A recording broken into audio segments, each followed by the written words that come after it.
But I just want to tell you, because when I saw all this youth, this great-looking young people, okay, I just said, you know, I'm going to talk for a couple of minutes about success. Should I do that? I mean, should I do that? Or do you want to hear about this boring politics, right? Should I talk about a little bit?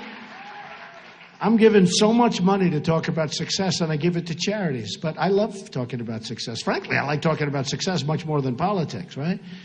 But there are a few things when you're talking about being successful. And I say it, and I say it, and it's never going to change. You have to love what you do. You're all young.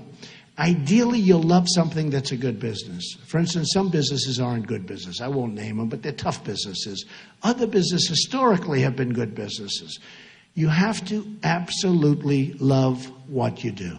Ideally, love what you do in a good business, but you know what? If it's not necessarily that good, the loving is more important than having that good business. Some people want to be teachers. I mean, some of the happiest people and the most successful people that I know are people that aren't the richest at all.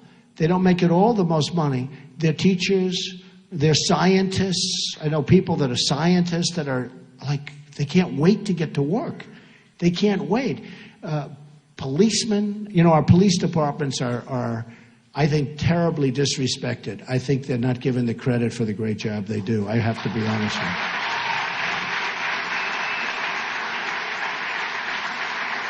So true. And our vets and our people, our military. But I will tell you that the happy people are the people, number one, the people with great families, people that have great relationships with their wives or husband. Very, very important toward success. Because I don't consider success necessarily monetary. Because I know the most successful people in the world. And many of these people are really miserable people, okay? No matter what. And perhaps I'm in that category, okay? But I'm pretty happy. At least I'm very content, I can tell you. But some of the most successful people in the world, I know like many of them. I don't know all, I guess, but I seem to know all. And they cross my path a lot. And they're not necessarily happy people. They're very wealthy people, but they're, in many cases, extremely unhappy. Now, with all of that, I don't want to talk you out of things because we're talking about success. Most people think success is measured in the form of monetary success. It's not really. I mean, to me, a successful person who has a great family, who loves the family, loves the children, and the children love him or her, to me, that's a much more successful person than a person that's made $1 billion or $10 billion and is miserable and doesn't have a good family and nobody likes the person. And, you know, I've seen them. I think I've seen every type of person there is that God created, if you want to know the truth. And the people are the happiest are not necessarily the people that are the wealthiest, okay? But in terms of monetary success, it does make life easier. You don't have to worry about food and housing and education and sickness. Your doctors, you go to the best doctors, and hopefully that solves the problems. But it does make life easier. And I tell so many stories about different types of people. For instance, you got to love what you do. You're going to never, ever quit or give up. Never quit. You're going to be so close. My father used to tell a story. He thought it was funny, but I actually thought it was more of a lesson. He viewed it as funny. And it was about a man who loved the cola business. He loved, soft drinks. That's what he loved. He just loved the business. Isn't it strange how people like different businesses? Look at all these geniuses, the heads of your college. And I think you like this better than politics, too. Don't we like this better? This politics, oh. So what happens is he loved the cola business. And he founded a company. It was called 3-Up. And my father would tell this story. He'd laugh.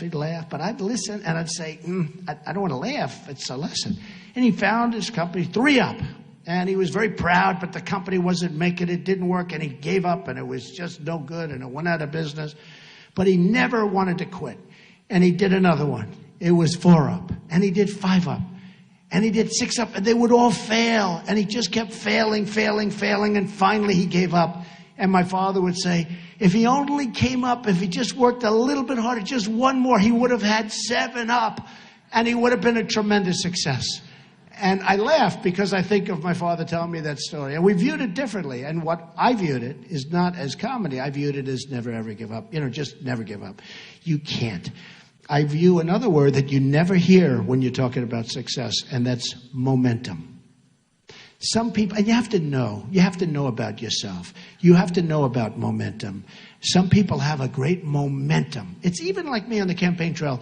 I took off 3 or 4 days, which is a lot because I've been going for months without any. A lot of people say, unlike Jeb, you have very high energy, right?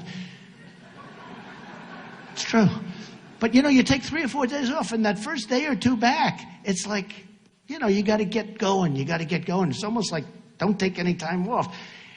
Vacation. If you want vacations, you're not really in the right business. I hardly ever take time off because I love what I'm doing, whether it's my business or whether it's now this. We're going to make America great again. And whether it's this, no matter what. But the word momentum is a very important word, and you have to understand it. And you have to understand how to think about momentum. And it's a word you never hear when you hear about success, but it's so important. And what happens is there was a man named William Levitt. And I had great respect for him. He was a great real estate person. And he was a young man, and he built Levittowns. Has anyone ever heard of Levittowns? Well, Levittowns were these massive housing developments, largely in Long Island, Pennsylvania, different places, but massive. He was really the first of the massive builders of homes. And he was a young man. He did unbelievably, became very, very rich, and everything he touched turned to gold, and it was incredible. And then what happened is he was offered a lot of money by Gulf and Western. It was a big conglomerate to buy his company. And you have to understand, William Levitt used to go around looking for nails, looking for sawdust. He'd sell the sawdust. He'd save the nails and use them again. He'd save chips of wood and use them for different things. Everything was perfect. He knew how to get zoning. He'd have lunch with the mayor. He'd have lunch with the council. He'd have dinner with everybody. He was the ultimate professional real estate developer, and he built Levittowns. Remember, he was the first really large-scale housing sprawl all over the country. Actually, they went all over the world. So Gulf and Western came to him, and they offered him a lot of money, more money than he ever thought possible. And he took it. And he said, oh, boy, this is great. He then retired at a very young age, very, very young. But he was going crazy. He was so bored. He was going absolutely crazy, but they had a restrictive covenant. He couldn't compete. He couldn't do what he knew best, which was building housing. And so he was retired. He moved to the south of France. He bought a magnificent yacht. Unfortunately, he got divorced, and he did a trophy wife thing, and, one of those things. And terrible person to do that. But he did it. But he had a wife who was a good wife, La Belle. And he named the boat after her, the yacht. And he was riding high. Everything was good. Now he's getting a little older. He's still in retirement, lost his momentum, remember the word. And Gulf and Western comes back, and they're dying. This is a big company, but they're dying because they don't send people to pick up nails. They don't send people to sell the sawdust. They don't send people to take the little scraps of lumber and bring them down and sell them and get very small amounts of money, but it all adds up. And they're losing their shirt with this company they bought. They couldn't get zoning because they don't take the mayor out to dinner, and they don't do the things that you have to do. And they couldn't get zoning. They had all this land. They went crazy with buying land, and they couldn't sell the company because it was a mess. And they destroyed the company. And they went to William Levitt, and they said, we'd love to sell you the company back. And he said, oh, I think it was about 12 years. He was out, okay? Lost that whatever it is. And after 12 years, they came to him. They said, we'd love to sell you the company back. Would you have any interest? Yes, I would. I'd love to buy it back. So he bought this big company back, bigger than what he sold. He had all this land that was unzoned and all. And he worked like crazy. He worked 24 hours a day. Work. And he went bankrupt, out of business, totally bankrupt. The biggest, he went bankrupt. And by this time, he was an old guy, and I was at a party, and I was the new hot guy in New York. I was doing great with real estate, and I was on the covers of Business Week magazine and Fortune magazine. I was doing really well. And there was a man named Steve Ross that a lot of you folks would know from Warner Communications. And he was a hot guy in entertainment. He built Time Warner, and he was a great guy. Passed away from cancer, unfortunately, but he was an amazing guy, one of the great people in the history of the entertainment business. And he was giving a cocktail party. He had 50 people on his Fifth Avenue apartment. And I walk into the apartment. I was invited. And I see 50 people, and most of them are in the entertainment business. And I saw one person, pretty old guy, and he was sitting in the corner, and his name was William Levitt. And I went over to him because I was attracted to him because he was in my business. I didn't care about the entertainment people. I cared about him. And I said, Mr. Levitt, how are you doing? Donald Trump. He said, yes, I know. He said, I'm not doing well. I'm not doing well at all. I said, I read that, and it's too bad. What went wrong? And I'll never forget the expression of the statement. He said, Donald, I totally lost my momentum. So the thing you probably never heard. He lost his momentum. He took that time off, he came back, and it was a different world, and he lost his momentum. Now, the real lesson there is you have to know if you've lost your momentum so that you don't get hurt. And it's just something that I talk about because it's so different. And I watched him sitting in this corner. I don't even know why he was there, because he was no longer successful. But I guess Steve knew him and respected him for what he had accomplished, because what he had accomplished was amazing. He was the forerunner to so many massive developments that you see all over. But he said, I lost my momentum, Donald. I lost my momentum. I've never, ever forgotten those words. And I've always remembered them. And what you want to do is you want to keep going, keep going, keep going. But if you think you lost your momentum, slow down and refocus on maybe something else, because it's so important to keep the momentum going, okay? So important. So that's one of the many, many elements or stories. And one quick one that we also talk about and that I talk about, there's a certain amount of luck. Does anybody believe in luck? Just raise your hand. Who believes that some people are luckier than others, right? So I have a friend who's just an unlucky guy. Just an unlucky guy. He's smart. He went to the Wharton School of Finance. He's a brilliant guy, but he's always been unlucky. And no matter what happens, it just works that way. And he never really succeeded. And you'll find when you become very successful, the people that you will like best are the people that are less successful than you. Because when you go to a table, you can tell them all these wonderful stories and they'll sit back and listen. Does that make sense to you? Okay? Always be around unsuccessful people because everybody will respect you. Do you understand that? Anyway, but this guy, he had a thing, and he was just like struck. He was unlucky. And no matter what he did, I call him injury bound, or he was just always something would happen. So he'd be injured. I say, what happened? I broke my shoulder. How did you break your shoulder? Are you a football player? He goes, no, I slipped, I went down the stairs. So he's in the hospital, and he's recovering in Long Island, and he comes back, and he's being driven back. And again, he's always injured. He's injury prone. You know the expression? Some people are injury prone. Is anybody in this room injury prone? Don't raise your hand. I don't even want to see it. Don't do it, because you'll convince yourself. Stand up back there. Are you really injury prone? Well, you're a big, strong guy. Are you a football player or something? Huh? You are? Ah, come on. Okay, here's what you do. Tell yourself you're not injury prone. Sit down, okay? Look at the size of that guy. How can he be injury prone? Looks like he's on the Green Bay Packers. I mean, give me a break. But this guy was totally injury prone. No matter what happened, totally injury prone. And he'd always be ill. I'd call his wife and she'd say, oh no, he's very sick. What's wrong with him? And he said, tell me something. I'd say, all right.